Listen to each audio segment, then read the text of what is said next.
makanya kalau ini udah resmi nih band, kita harus cari nama band. Kamu lahir bulan apa, Rik?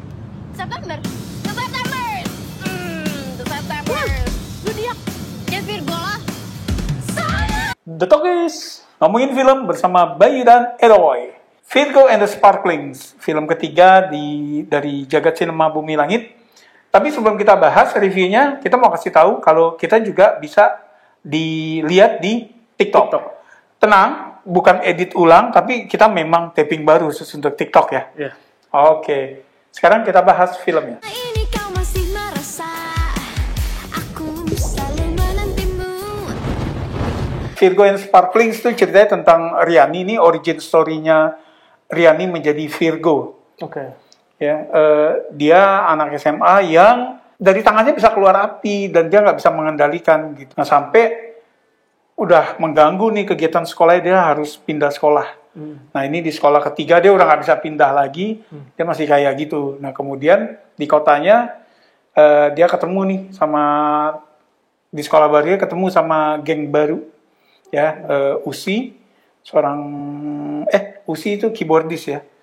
Monica drummer sama Sasmi yang punya jiwa entrepreneur karena di sekolah dia jualan Jadi manajer ya? jadi manajer. Nah kemudian ada juga geng Scorpion Sisters, band rock cewek gitu. Nah ada fenomena baru nih di Bandung, yaitu anak-anak muda nih, remaja kalau nonton video tuh bisa kayak kemasukan gitu. Kesurupan ya? Kesurupan. Hipnotis karena nonton mulu. Iya, dari visualnya itu ada kayak asap hitam masuk ke kuping gitu ya. Kemudian mereka menyerang orang tua masing-masing. Nah kemudian nggak sengaja ternyata si Riani, si Virgo ini bisa nyembuhin rukiah. Karena dengan yang kemasukan itu dengan kekuatannya dia tuh kekuatan langsung apinya. hilang ya ilmunya. Nah disitulah awalnya dia akan menjadi Virgo, superhero muda di Jagat Cinema Bumi Langit. Oke, ini Virgo kan dari webtoon nih, Bay. Ya, walaupun karakternya dari karya Yan Mintaraga ya, zaman dulu ya. Tapi yang untuk diadaptasi ini dari webtoonnya. Webtoonnya ya. Nah, gue nggak baca, Bayu yang baca. Gimana? Ya, jadi gue sempet baca webtoonnya memang karena mau dibuat filmnya, jadi gue mau coba cek nih. Dan yang main Zara. Dan yang main Zara ya. Gue ngeliat beda banget nih sama versi webtoonnya. Karena webtoonnya itu mereka udah kuliah. Si Zara tuh udah kuliah. Si Riani ya. Riani udah kuliah dan teman-temannya ketemu di kampus gitu. Dan Leo adalah satu kampus dengan dia. Terus si Zara itu, Riani itu kekuatannya adalah sinestesia. Sinestesia itu yang dia bisa ngebaca apakah orang ini berkata bohong atau jujur. Karena kebohongan atau kejujuran tuh keluar dari keluar warnanya ya. Keluar warnanya. Nah, di film sempat disebut tapi tidak dieksplor. Bahkan kita nggak digambarin sama sekali. Tapi sebetulnya kok agak bersyukur kalau beda banget karena terus terang gue bukan target market webtoonnya ya. Jadi pada saat gue baca, aduh, ini banget sih ini gitu. Jadi gue tidak suka. Tapi karena gue bukan target marketnya, gue yakin banyak fans dari webtoon ini. Nah, filmnya sendiri dia kan SMA ya. Berarti memang segmennya dimudahin lagi. Dimudahin lagi.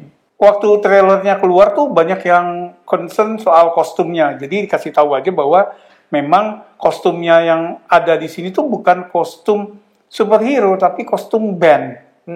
Terus kenapa mereka pakai topeng? Karena Usi itu bokapnya strict, kepingin Usi berlatih musik klasik, bukan musik pop, apalagi rock, gitu. Sehingga dia harus nyamar. Jadi itu masalah kostum. Wah, kok superhero kostumnya kayak gini? Enggak kok, enggak masalah. Jadi mungkin nanti di film berikutnya baru ada kostum benerannya ya. Gue cuma nggak suka kostumnya yang dipakai Zara, yang dipakai Riani itu. Terus, ini mudah-mudahan bisa ntar di next installment. Iya, tapi jaket keren-keren sih, gue suka jaketnya. Oke, kelebihan film ini kalau menurut gue Zara ini masih charming ya. Iya. Terus memang karena source-nya juga dari webtoon, maka dibikin tuh colorful pertama. kedua lebih cerah ceria gitu lebih ya. Ringan ya daripada ringan banget.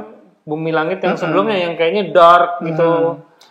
Jadi gambar-gambarnya kan dark, kalau ini sekarang colorful. Dan ringan itu emang beneran ringan, jadi kayak yang ada cinta-cintaan gitu, ada lomba band kayak gitu. Nah, terus kelebihan lainnya lagi apa? Gue sih sebetulnya dari segi CGI ini udah jelas ya, film superhero CGI gitu. Gue ngeliat banyak perkembangan walaupun nggak sempurna ya. Jadi apinya lah atau asap hitamnya agak kurang sempurna, tapi di beberapa tempat udah cocok. Bagus gitu. ya? Udah bagus gitu, bagus banget malah.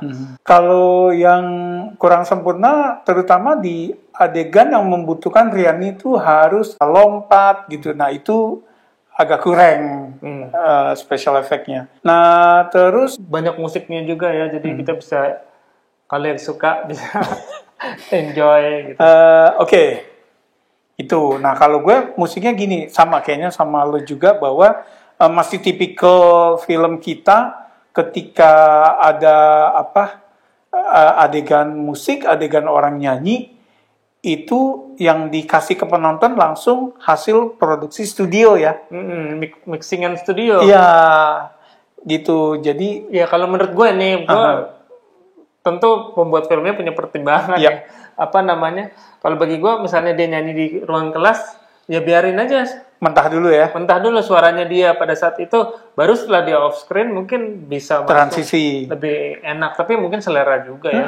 Jadi ini mulai dari note pertama udah studio langsung. Tapi gitu. Anehnya ada satu adegan loh pas yang si Mawar, The Scorpion Sister, main di background, mixingan itu bukan studio, speaker itu.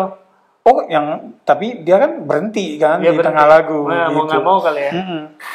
Jadi gitu agak ya itu problem yang sama dengan Kita Cinta dari SMA kemarin ya. Begitu pas adegan nyanyi yang di aula, di kelas, tapi hasil yang dikasih ke penonton tuh yang udah mixingan studio. Nah, ngomongin soal musik juga, gue appreciate si Zara kan kayak belajar main gitar untuk film itu, dan banyak scene yang diliatin dia emang main. Iya, karena udah belajar susah-susah, jadi diliatin tuh posisi chord dan iya beneran. Terus apa lagi? Ini kita udah langsung ke kekurangannya aja. Tapi udah kelebihannya. Kekurangannya kalau gue gini, sebetulnya bagus ya filmnya, tapi menurut gue dia mau fokus bingung nih, karena terlalu banyak yang terjadi. Satu nih film superhero, dua film band, tiga film percintaan, segitiga. Jadi mereka kayaknya mau fokus ke satu, atau kedua, ketiga, akhirnya jadi nggak fokus semua. Gitu. Gimana menurut lo? Ya, kalau di gue memang gue sepakat tuh sama lo gitu ya.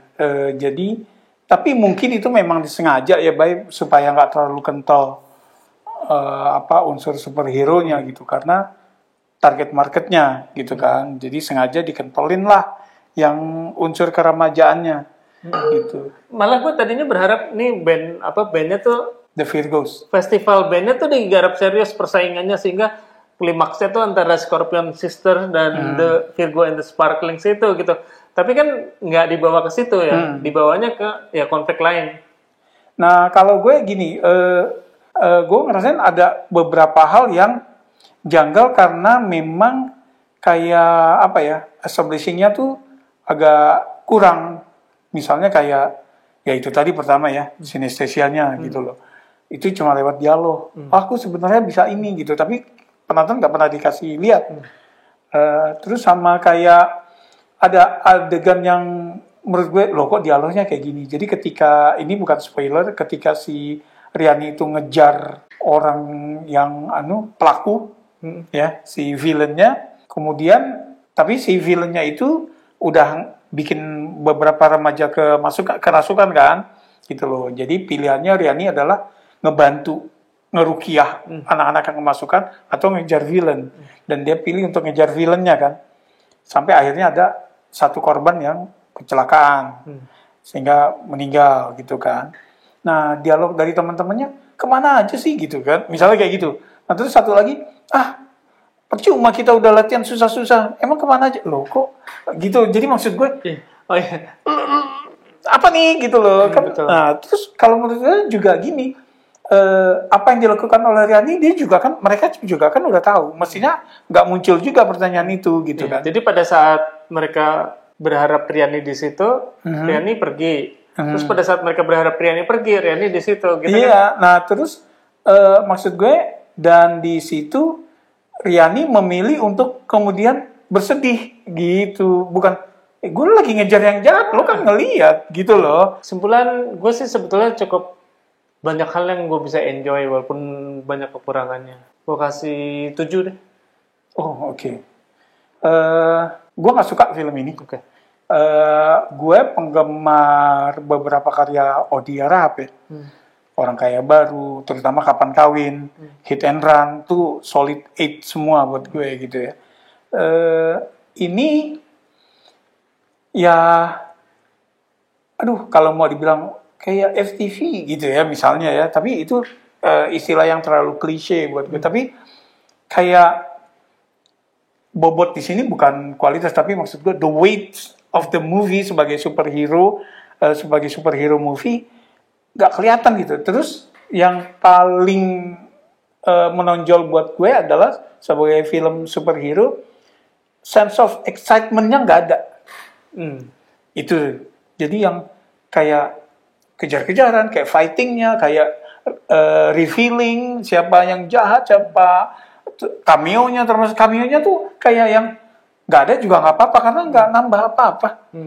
Gitu ya. Jadi itu buat gue sense of excitement tuh wajib buat film superhero gitu, terlepas dari kekurangan kelebihannya gitu. Tapi itu harus ada minimal.